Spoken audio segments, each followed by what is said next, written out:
Asal-usul budaya dan bahasa suku Sunda di tanah Jawa Barat. Asal-usul suku Sunda. Assalamualaikum warahmatullahi wabarakatuh. Kembali lagi dengan kita di channel AndeFG. Bagaimana kabar kalian semuanya? Semoga dilancarkan rezekinya dan dilancarkan segala urusannya. Seperti biasa kita akan reaction video-video yang ada di TikTok. Akan tetapi video kali ini yang kita reaction adalah tentang Madura, Sunda, dan suku Sasak Lombok. Kalau seandainya kalian suka dengan video ini, Jangan lupa like, komen, dan subscribe ya guys. Semoga kalian terhibur.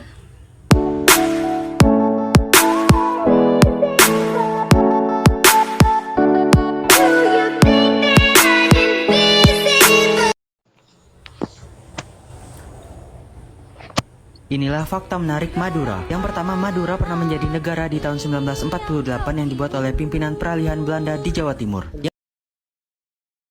ternyata Pulau Madura itu dulunya adalah sebuah negara loh.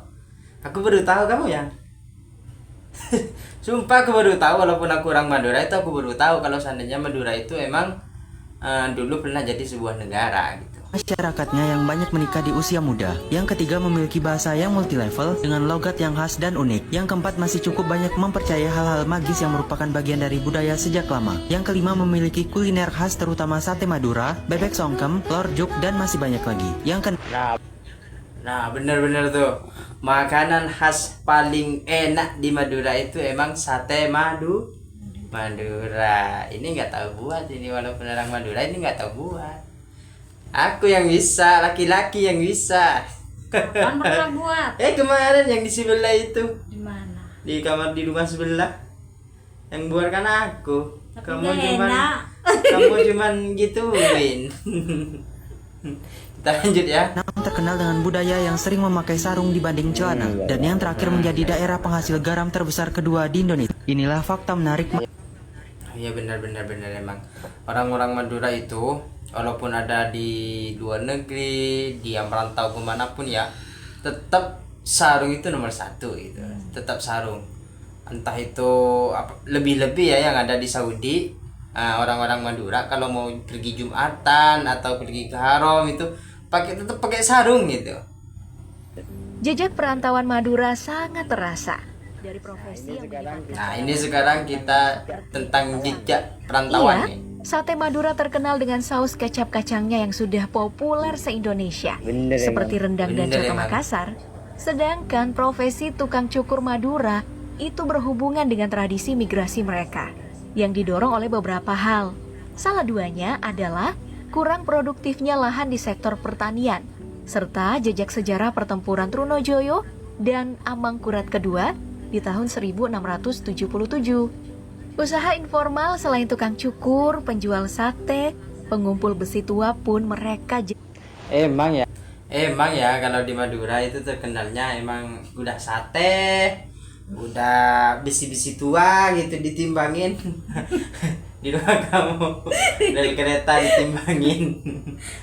Kata Bibi, iya, dibuat purup-purup. Itu dibuat ditukar sama kerupuk gitu. Kita lanjut ya. jali. Dan kisah sukses bisnis besi tua orang Madura bukan kaleng-kaleng. Tradisi saling bercerita tentang kesuksesan di tanah perantauan membuat rekan kampung yang ingin menguji keberuntungan akan membuka usaha menggunakan nama Madura untuk mengulang kesuksesan yang sama. Begitu seterusnya hingga makin. Sebenarnya ya bukan cuman di daerah Madura atau di daerah Indonesia aja yang pakai kata-kata Madura. Kemarin itu ada yang sempat viral di itu TKW, ada di Amerika kalau nggak salah ya. Apa ada di Jepang gitu, buat kedai namanya juga sate Madura, itu rame di situ.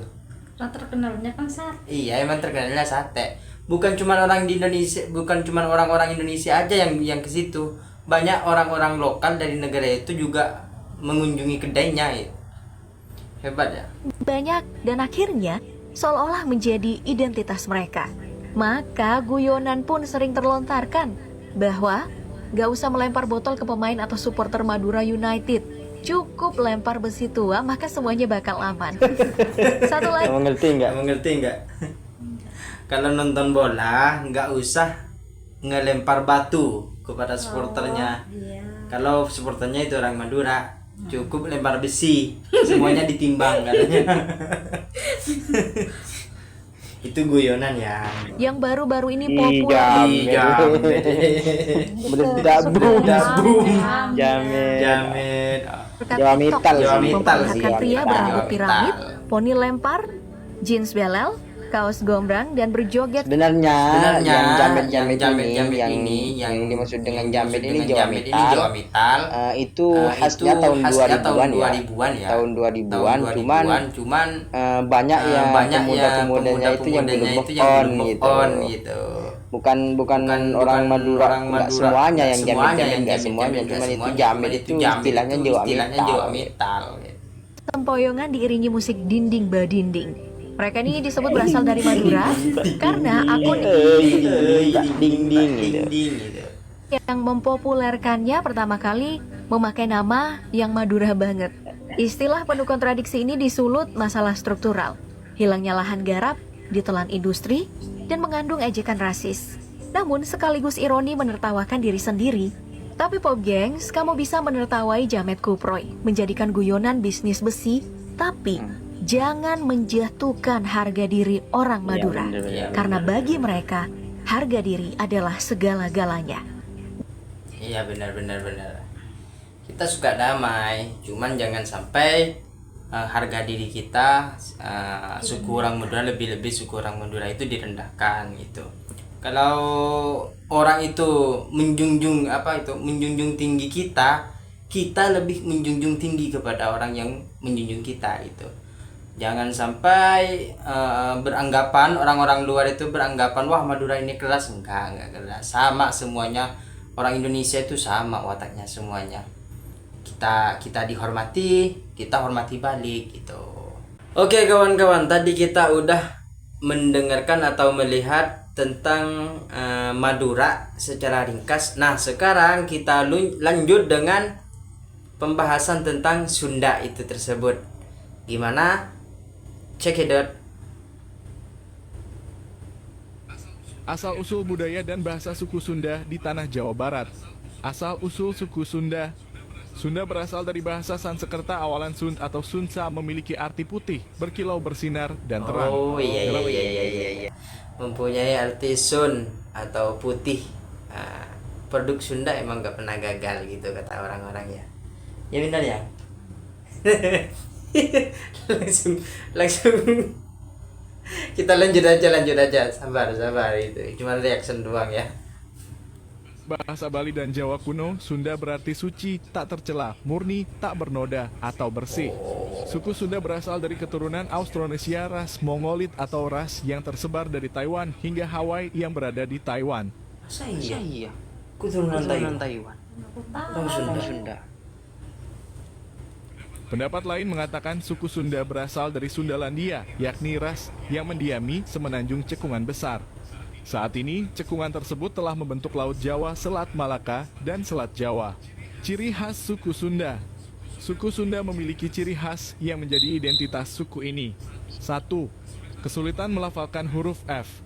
Diketahui orang Sunda sulit melafalkan huruf F, karena dalam aksara dan bahasa Sunda kuno tidak mengenal huruf F. Biasanya huruf F akan dilafalkan menjadi P, di mana hal ini telah terjadi secara turun-temurun dari Orang Sunda nggak bisa ngomong F katanya. Nggak tahu kenapa. Kalau Berubah jadi P. iya berubah jadi P. Kalau kamu yang nggak bisa huruf R. R. 2. Sukalalapan. Sukalalapan. Ciri khas suku Apa itu? Sunda Apa itu? lain Sayuran. Oh sayuran. Teh gitu. Kayak Ya? gitu ya. nya adalah penyuka lalapan. Hampir dalam setiap menu makanan sehari-hari tersedia lalapan bersama sambal. Orang Sunda merasa ada yang kurang jika menyantap makanan utama, namun tidak ada lalapan sebagai pendamping.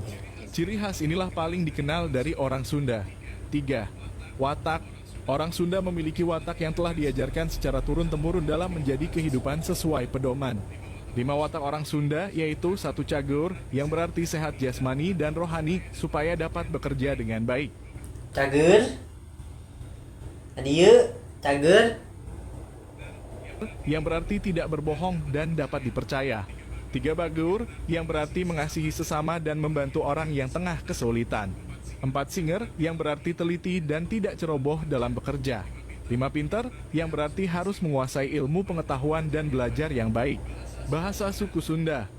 Untuk berkomunikasi sehari-hari, orang Sunda menggunakan bahasanya sendiri, yakni bahasa Sunda. Kemudian mereka bermigrasi melalui Kepulauan Filipina sampai tiba di Jawa sekitar 1500 hingga 1000 sebelum Masehi.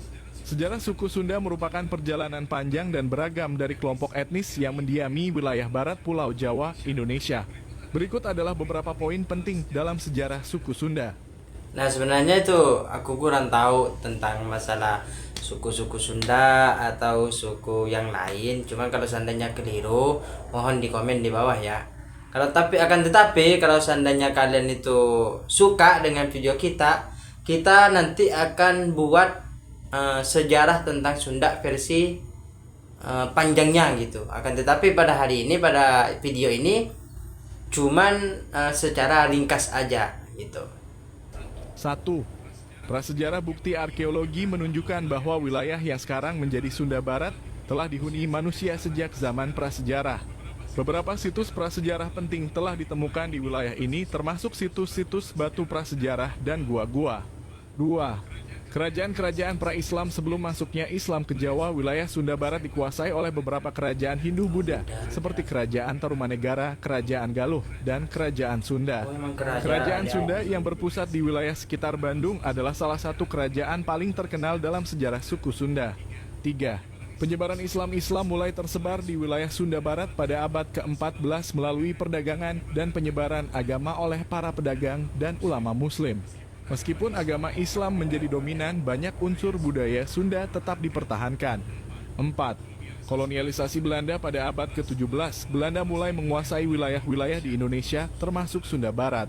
Masa kolonial Belanda memberikan dampak besar pada masyarakat Sunda, termasuk perubahan dalam sistem pemerintahan, ekonomi, dan budaya. 5.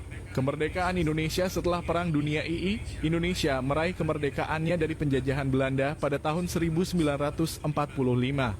Wilayah Sunda Barat menjadi bagian dari Negara Kesatuan Republik Indonesia. 6. Pembentukan Provinsi Jawa Barat pada tahun 1950, Provinsi Jawa Barat dibentuk dengan Bandung sebagai ibu kotanya. Provinsi ini mencakup wilayah yang sebagian besar dihuni oleh suku Sunda. Nah, sekarang kita lanjut ke Lombok. Terletak di sebelah timur Bali, Pulau Lombok terkenal dengan keindahan alamnya. Bali ternyata. Namun, tak banyak yang tahu sejarah panjang yang membentuk pulau ini. Awal mula Pulau Lombok ditemukan oleh bangsa Sasak pada abad ke-14. Kehidupan mereka terbentuk dari pertanian dan perikanan, menjadi ciri khas Lombok hingga kini. Kolonialisme Belanda di abad ke-19 meninggalkan jejak yang mendalam. Meski pahit, masa ini ikut membentuk Lombok menjadi seperti sekarang. Dalam sejarahnya, Lombok juga pernah menjadi bagian dari Kerajaan Mataram Islam. Jejak kerajaan ini masih bisa kita lihat di beberapa tempat penting. Adalah jejak-jejak dari Kerajaan Mataram dulunya yang. Tapi kalau Lombok itu di Madura apa ya? Cabe ya? Lombok cabe.